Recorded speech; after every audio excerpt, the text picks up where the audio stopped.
Cuba's foreign minister outlines the impact of 60 years of the U.S. blockade. Now in New York. Fridays for Future. Millions around the world are demanding urgent action on the climate crisis. And no more fake news. Twitter closes thousands of accounts, including ones related to Ecuador's ruling party. Hello, welcome to Telesur. I'm Carla Gonzalez, and this is From the South. Cuba's Foreign Minister Bruno Rodriguez says while the U.S. blockade against the island has cost the economy $138 billion in losses over the past 6 decades, the human costs are immeasurable. Rodriguez spoke a short while ago and presented a summary of the report of the blockade's impact. He also called for international support in what he said was another U.S. aggression against Cuba, the expulsion of 2 Cuban diplomats from the UN. And we call on the international community, in particular the diplomatic community now in New York and accredited to the United Nations, and to the people of the United States to repudiate these actions, which are gross violations of the Convention on Diplomatic Relations. They are aggressive, politically motivated aggressive actions to damage relations with Cuba. And Rodriguez vowed that Cuba will continue fighting for its sovereignty as he lamented the brutal human cost of the U.S. unilateral measures. Only an organized country with a united and population expressing solidarity can confront such damage. Cuba has the overwhelming support of the international community, which last year voted almost unanimously, 189 votes, against the application of the blockade.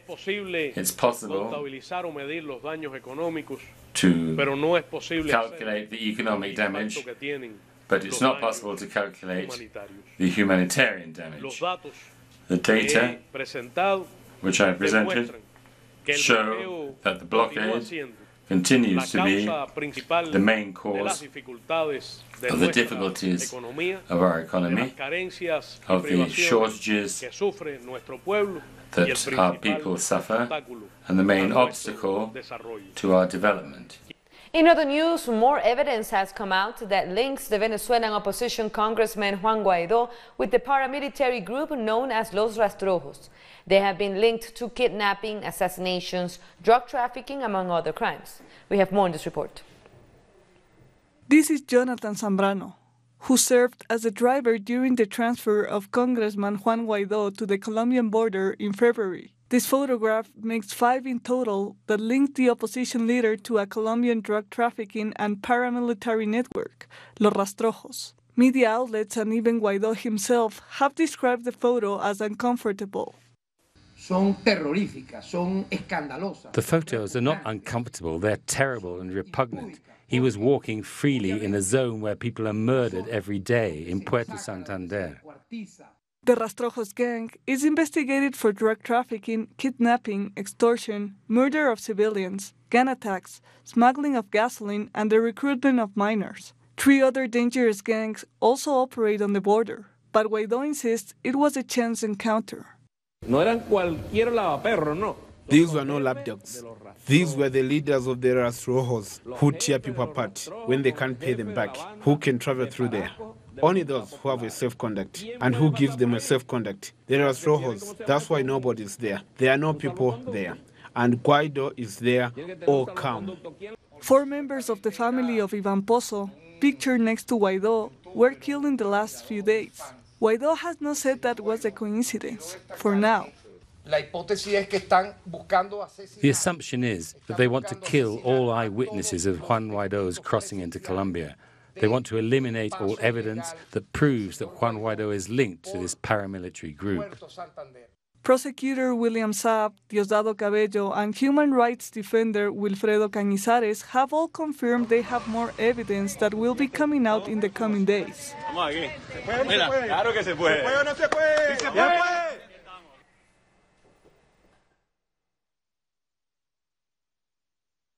Officials from Venezuela and Trinidad and Tobago have met in Caracas to review their cooperation, especially a major gas agreement signed in 2017.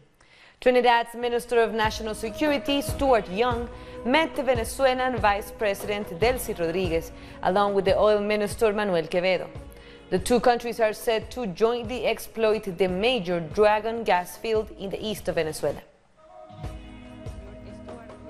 Minister Young later met President Nicolás Maduro at the Miraflores Presidential Palace. Young is Trinidad's minister responsible for the Dragon gas project.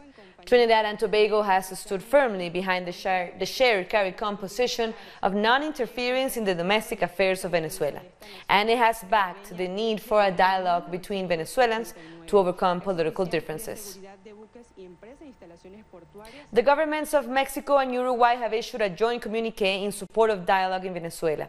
Earlier this year, the two countries, along with the Caribbean community, launched the Montevideo mechanism to promote talks between the government and the opposition. In the latest communique, Mexico and Uruguay say that dialogue and negotiation remains the only acceptable way to achieve a peaceful solution in Venezuela.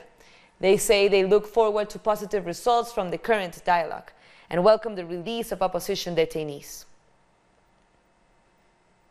Small-scale fishermen in Peru are demanding that the government declares a fishing emergency after the plundering of some species by transnational companies. We have more in this report. The crisis in Peru has forced these small fishermen to abandon their boats and urge President Martin Vizcarra to solve their problems. They say the volume of fish has decreased in the last few months as industrial vessels have taken all the anchovy.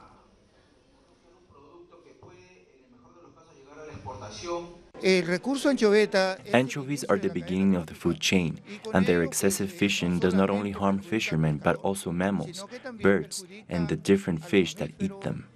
Let us not forget that the smallest fish are food for the larger ones. Peruvian laws are designed to benefit the big transnational fishing companies. For example, the legal size permitted for certain species has been reduced, and the large companies have been given exclusive rights to some fish like hake. It is not possible that a kilo of chicken costs $10 and a kilo of hake, for example, in the Piura region, costs 10 cents. That's what the transnationals are paying in the Paita port. Meanwhile, in the market, we find a hake fillet at a cost of $8. And who's fishing them? These big transnationals, foreign transnationals. According to the 2017 census, in Peru there are almost 75,000 small fishermen. Experts say the number has fallen by almost half because fishing isn't profitable anymore. Many fishermen have had to find other sources of income as a result. Our artisan fishermen are the ones that preserve our marine species, and this is part of our sovereignty. It's about safeguarding our natural resources, especially for consumers. It is insane that Peru has one of the highest levels of anemia and malnutrition in the world, despite having a sea stretching more than 200 miles. The transnationals caught more than 2 million tons of anchovy in the first half of 2019. Most of it for export as flour and oil, while small fishermen supplying fish to the local market catch only 150,000 tons every year. Brazil's landless workers' movement came out of land struggles in the south of Brazil and was officially declared a movement in 1984. A year later, the movement carried out its first occupation on the Anoni farm in Rio Grande do Sul. 34 years later, the Anoni settlement is a benchmark for collective work and land use. The Anoni settlement in Sarangi in southern Brazil, which was the first occupation of the landless workers' movement on October the 29th, 1985, has become a symbol of the struggle for land and collective work. Today, the settlement has more than 400 families who have, over the years, developed a cooperative organization of agricultural production, a model of collective work that allows them to maintain equality in production, work and income. Currently, we do our work on a collective basis, working together in all areas, and we feel the need to stay united because staying united makes our work more productive. With an area of 9,300 hectares of land for the agricultural activities, the settlement has 7 communities made up of families that are involved in the production of meat and milk. We have about 80 cows producing an average of 23 liters a day, and we work within all the required standards, so we're doing all that. The Anoni settlement is also involved in providing education through the Educar Institute, which was created in 2005 within the settlement area. The project facilitates the training of young people in technical and advanced courses in agroecology. The concept is that you don't use agrotoxins, and that's why we have health food that we trust that when we eat it, we are not going to eat poison like there is in other foods. Salechi Campigoto, the coordinator of the Educar Institute, says that despite the cuts in education funding and the constant attacks on the landless movement by the Jair Bolsonaro administration, the educational project will not be compromised. If we care about the education of the human being, if we care that everyone can acquire knowledge, if we care that each student has a place where they can eat and sleep, if that is something that causes fear to the government, we are going to continue doing it, because that is a struggle for life. After 33 years of resistance and struggle for a fairer, more decent, more human society, the Anoni settlement is an example for those who remain firm against the attacks on land. And day by day, they continue to build the dream of a better life for all. After this short break, millions around the world are calling on governments to take more definitive actions to tackle the climate crisis. Don't go away.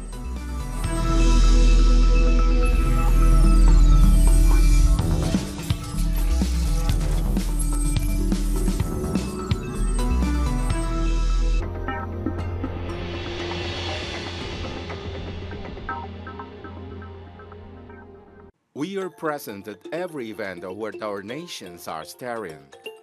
We believe in a new global vision, united in every broadcasting. We keep expanding our horizons and working on a closer and better communication. Now, in Grenada, Telesur, the news source from South America and the Caribbean.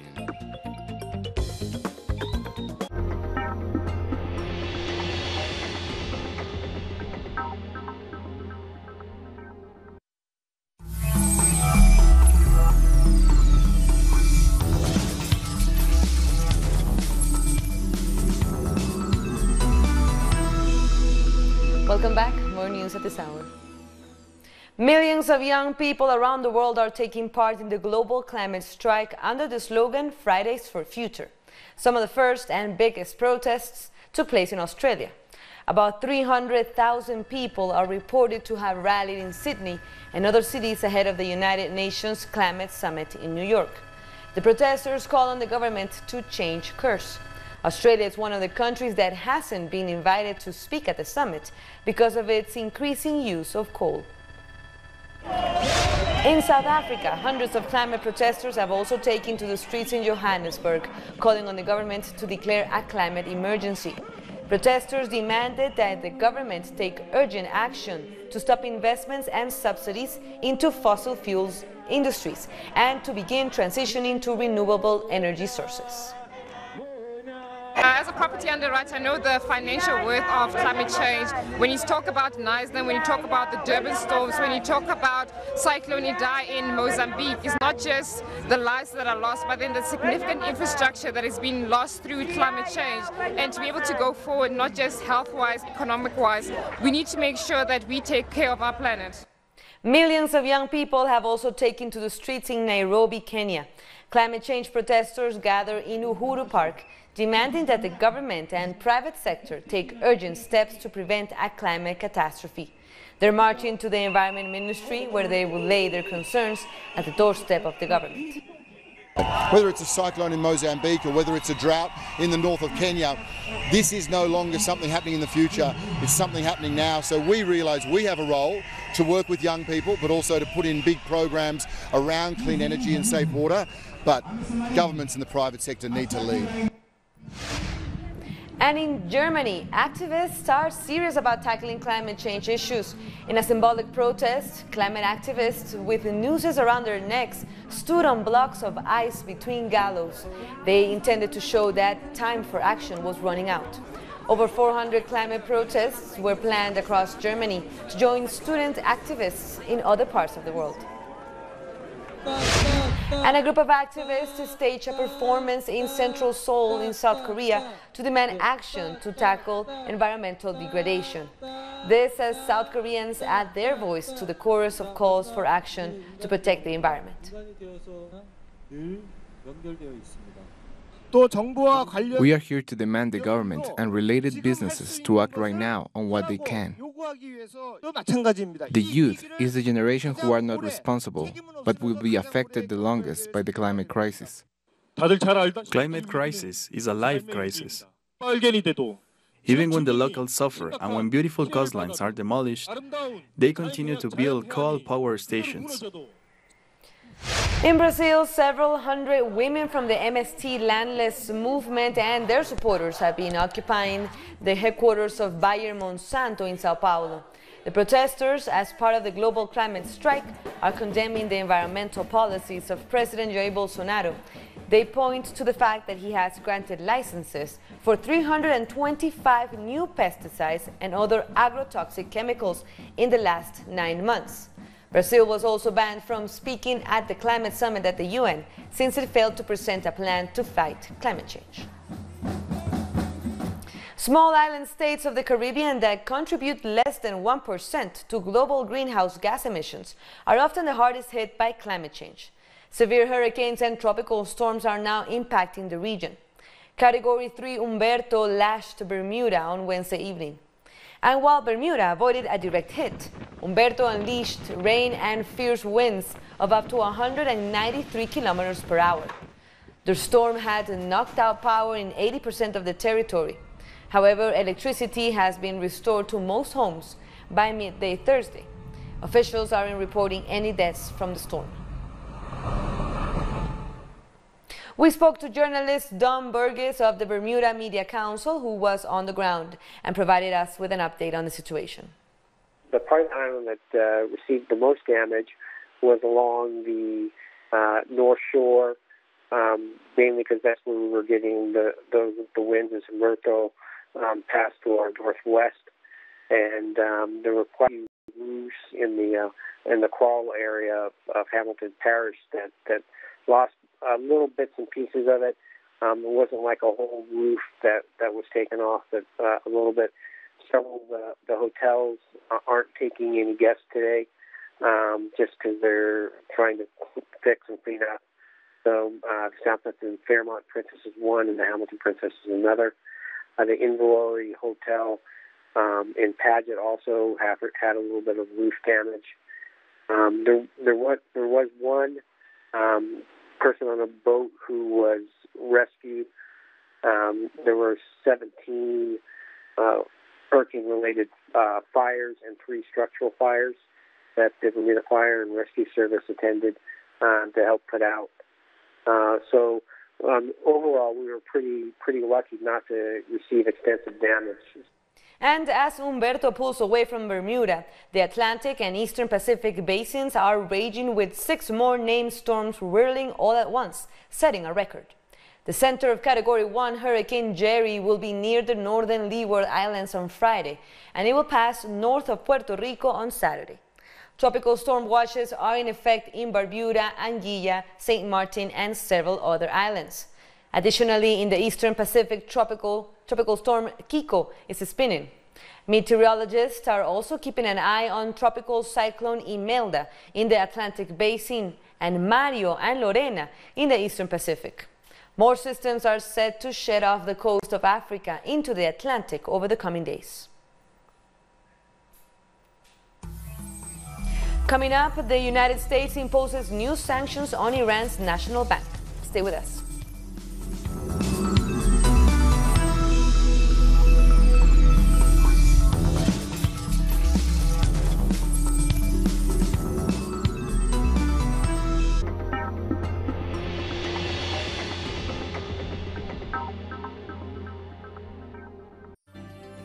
we have been present in all the events stirring our peoples. United for each transmission and in tune, we bet on a new Latin American vision. Now, we're also accompanied by the Caribbean people of St. Kitts and Nevis. Each day working for the best understanding and communication. Tell us more. The news source from South America and the Caribbean.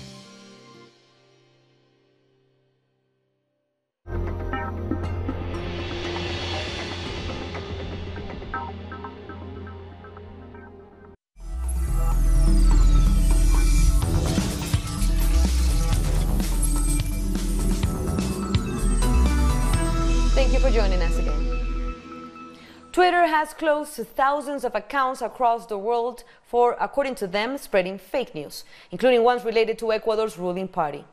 Twitter reported that about 1,000 accounts related to Ecuadorian President Lenín Moreno and his Alianza País party were spreading false information on issues like freedom of expression, government censorship, and technology.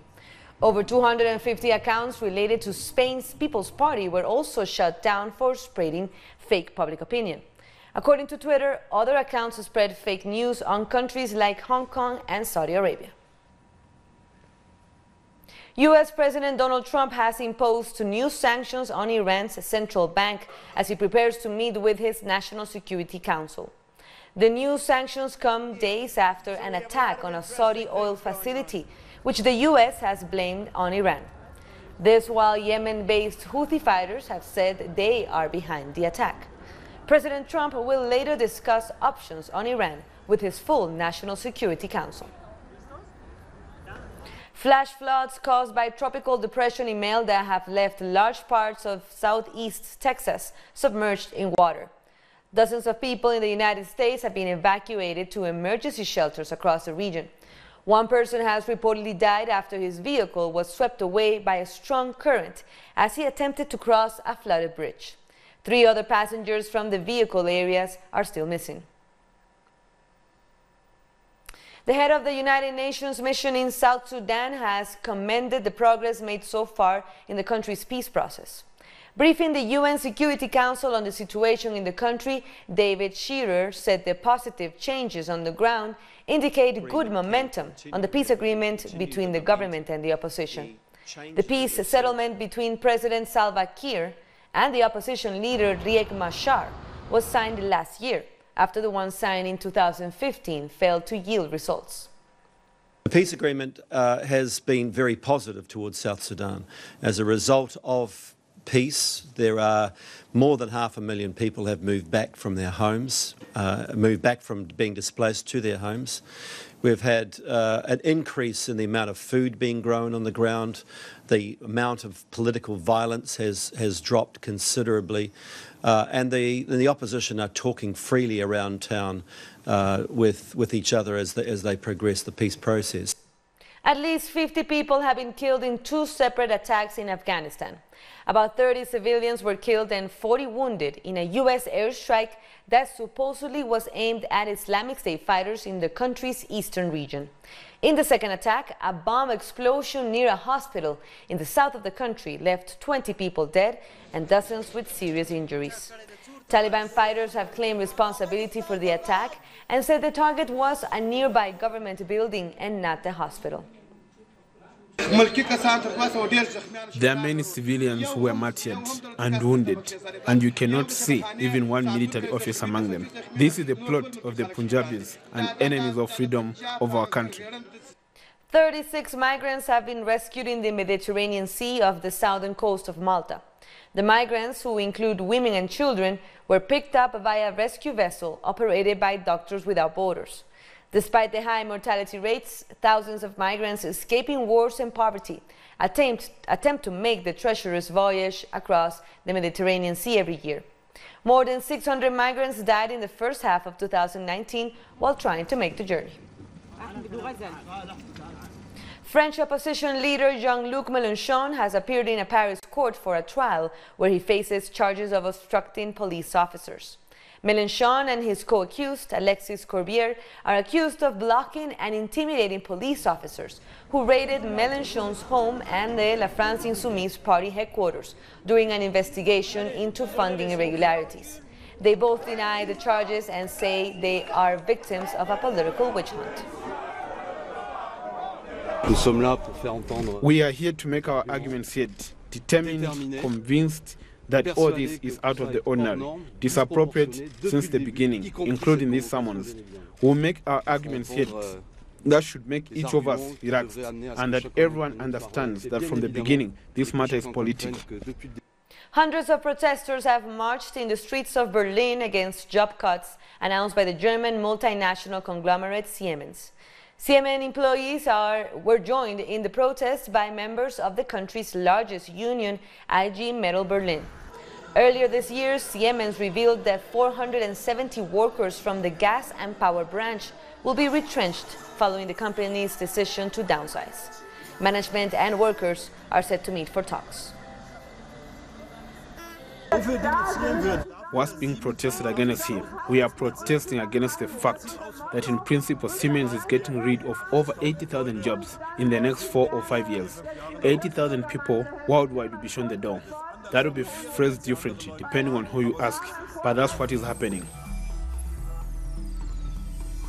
And with that, we end our news brief. But you can find all of our stories if you check our website at telesurenglish.net. And if you're in Africa, you can find us on Starsat channel 461 in South Africa and 539 in Nigeria. And be sure to also join us on social media. For Telesur English, I'm Carla Gonzalez. Thank you for watching.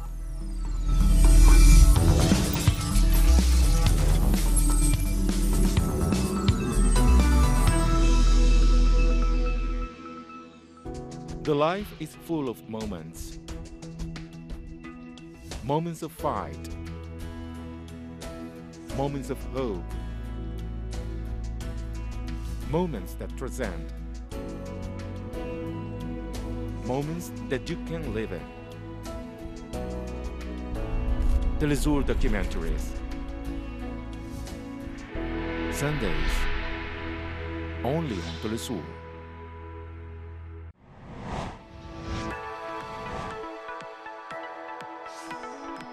Discover the cultural diversity that defines a continent. The place where art and tradition are part of the same nucleus. Artistic expressions.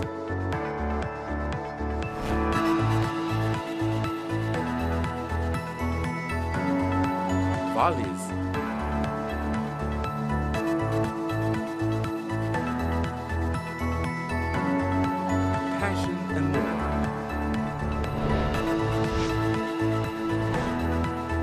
Real life. Fridays, only on Telesur.